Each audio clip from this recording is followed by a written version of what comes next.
It is a national disaster. We need to do more to protect elderly people because this is becoming a bigger problem here and in other places in Africa.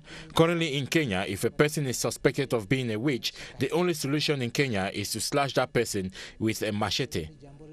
This year alone, we have over 50 people who have been killed using machetes. They have been slashed to death because of being suspected to be witches.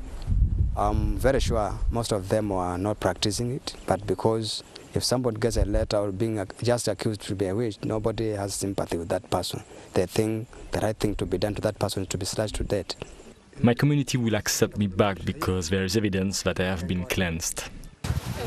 We have had quite a number of cases in Kilifi County whereby people are being accused of being witches because of land. For instance, if investors come to this county, they want some land for their investment. Now, the price that they buy the land is very high. Now you see, maybe you have a dad who is maybe 100 years or 90 something years. He's the one to receive that cash. And maybe you are the eldest son, then you come up with some initiative to clear with that man so that you can get maybe 2 million or something to sustain your family.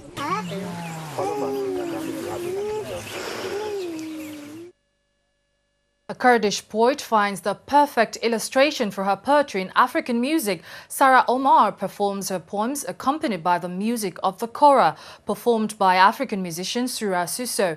Natalie Muzunga has more on the story. Gambian musician Suntun Suso put his inspirational fingers on his African wooden musical instrument, the kora, to give a musical illustration to the poetry of Kurdish poet Sarah Omar during the two artists' performance in Nottingham.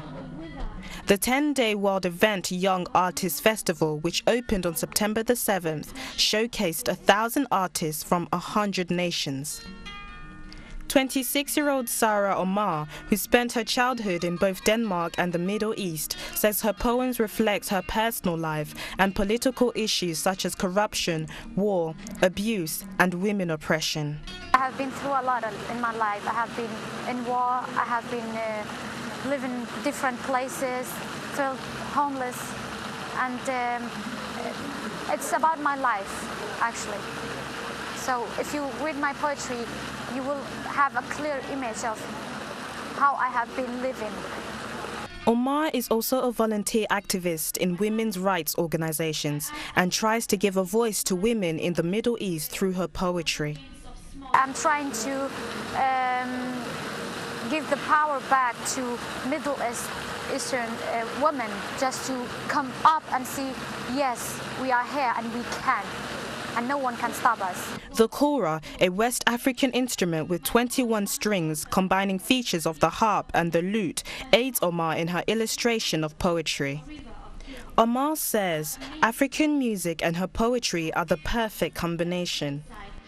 African music, it's so beautiful, so you find a harmony in the music and you just feel it and you can express yourself through the music.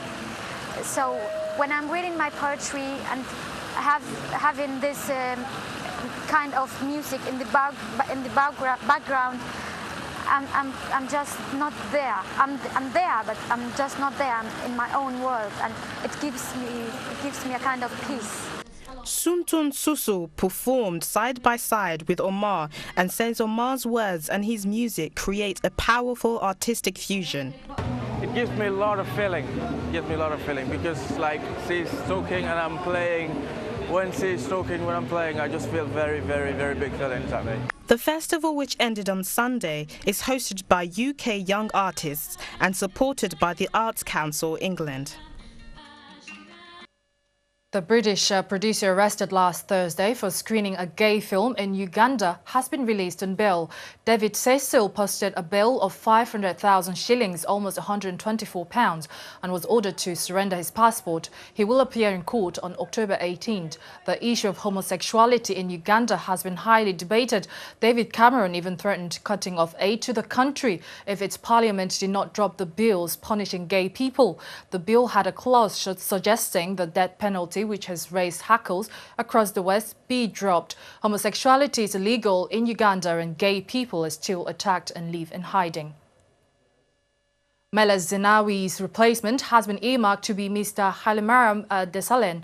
His position as chairman of the Ethiopian People's Revolutionary Democratic Front placed him as the likely new prime minister. He will take up the position of acting prime minister in October until elections hold in 2015. Mr. Hailemariam will be a fourth leader in a country that has only had 3 prominent leaders since 1930. From Emperor Haile Selassie, Colonel Mengistu Haile Mariam and Meles Zenawi. Though Ethiopia experienced some level of growth under Zenawi, Haile Mariam will face major challenges that could undermine his leadership, such as the incursion of Al-Shabaab from neighboring Somalia and ethnic tensions within the country. Pope Benedict has departed Lebanon following a 3-day visit. During his visit, he called on peace in the Arab world and asked the leaders to work on reconciliation in the Middle East. Politicians from all sectors and faith attended Mass on Sunday, including Hezbollah, the militant Shiite group. The 85-year-old Pope prayed for plurality of religious traditions and asked people not to listen to the voices preventing it. The German pontiff was accompanied to his plane by Lebanese President Michel Suleiman, his wife and other dignitaries. Doubts have been cast over the number of people arrested following an interview by the Libyan Interior Minister Fawzi Abdallal. Fawzi said 4 people had been arrested in connection to the attack on the U.S. Embassy in Benghazi last week. He insists that 50 people have not been arrested but rather are wanted for investigations. He contradicts the interview given by Libya's National Congress leader Mohamed Magharif to CBS's Face the Nation. Let's hear from Fawzi Abdallal, the Libyan Interior Minister. I don't think that 50 have been arrested, but maybe they are targeted for primary investigation. What I have is that 4 have been arrested and there is a list of wanted people for investigation. Maybe they are requested for investigation or even arrest. Being ahead with the details would not serve the cause. I think that the details saying that the protesters were armed and these people were carrying rifles, machine guns and hand grenades, I don't think it was a peaceful protest. We know all the groups that are on Libyan soil, and we know the nature of their ideas and their talkings. We have spoken with most of them, and there are lines everyone knows that are not okay to cross. Whoever crosses these lines will be responsible for that. Air transportation in Libya has ground to a halt as traffic air controllers have gone on a strike. There have been differing accounts over the strike, with some saying it is overpay and others saying over-equipment to improve security. A Qatar Airways flight bound for Benghazi had to be diverted to Alexandria in Egypt. Passengers were then informed it will return to Doha. Since December, traffic air controllers walked out in a show of displeasure with the new management. Protests against the film on Prophet Muhammad spread to London, where protesters gathered outside the U.S. Embassy in London yesterday. Some 1,000 people chanted anti-U.S. slogans and wielded flags calling for America to get out of Muslim lands. The group has a number of women and children and was a very peaceful demonstration, but police was equally present. The movie on Prophet Muhammad has spurred a series of violent protests throughout the Arab and Muslim world. Let's hear from Nasreen, a protester. Muslims are expected just to accept this insult. We say no, you cannot expect to insult deeply held beliefs and not expect a response. So we're here to call for the Muslims to voice their opinion, not through violence. We don't accept or condone this, but not to be silent and not to accept for their beliefs to be vilified. He said, "La yu'minu ahadakum hatta kuna habba ilayhi." A video showing a Russian policeman brandishing his weapon against an unarmed protester has gone viral on the internet. The video was shot by an activist from the Russian opposition movement on Saturday. Yekaterina Zaitseva, a local opposition, was beaten by fellow protesters from the crowd on Columbus. The Russian Interior Ministry acknowledged that the policeman had been identified and an investigation launched. Around 15 protesters were arrested. Thousands demonstrated through Moscow to demand Putin step down. Now, the Chinese have called for transparency ahead of the trial of the former police chief, which has left the country swirling in scandal. He faces charges of defection, taking bribes and illegal surveillances. The public has urged the government to provide them with more information on the trial. The 52-year-old Wang Lijun has not indicated how he will plead to the charges. The timing of the trial could not be worse, as China is tense awaiting the succession in its leadership. Aung San Suu Kyi is on an 18-day visit to the United States of America. During her visit, she will be presented with the Congressional Gold Medal, the highest civilian honor in the country compared to other awards. She will meet with President Obama and various Burmese groups. While at home, concerns regarding a small ethnic group called the Rohingya has sparked outrage. The fate of the Rohingya remains uncertain as the minority Muslims have been declared by Burma as not racist. Aung San Suu Kyi in her has not commented on their fate, but says the Burma should clarify its citizenship laws.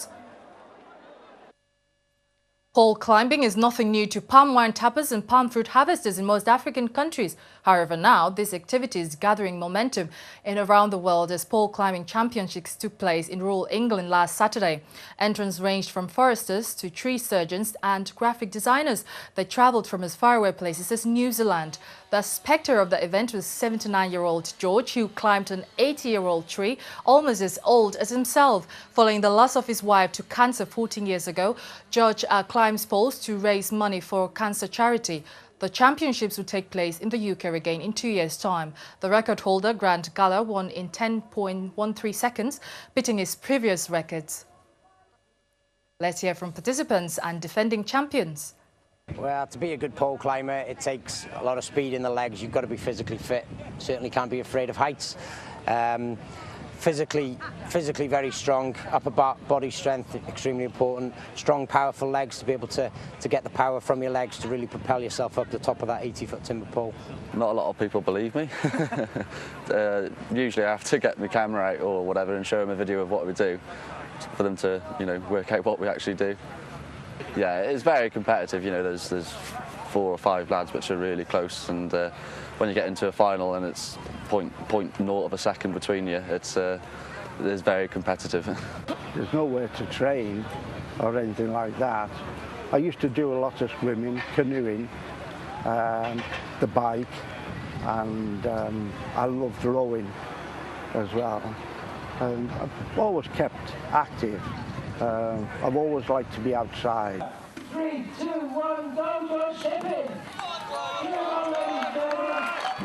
I am out of breath. I am out of breath when I get to the top. I am really I'm even out of breath when I get down. But going up, it doesn't seem to bother me. It's always the first climb of the show that I'm worried about, and I find hard. Once I've got the first one over, I'm all right.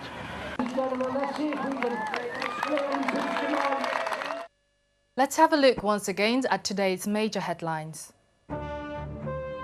Nigeria's fuel problems do not seem to end. A vandalized pipeline leaves major cities without fuel.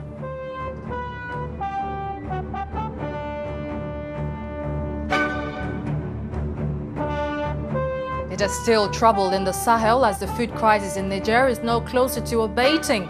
Children, the most vulnerable, feel the effects.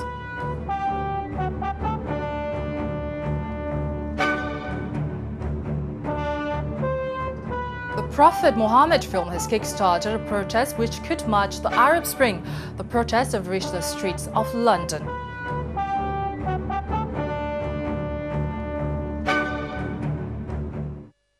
Thank you for watching, and do visit www.voxafrica.co.uk/news for more updates. Thank you. Goodbye.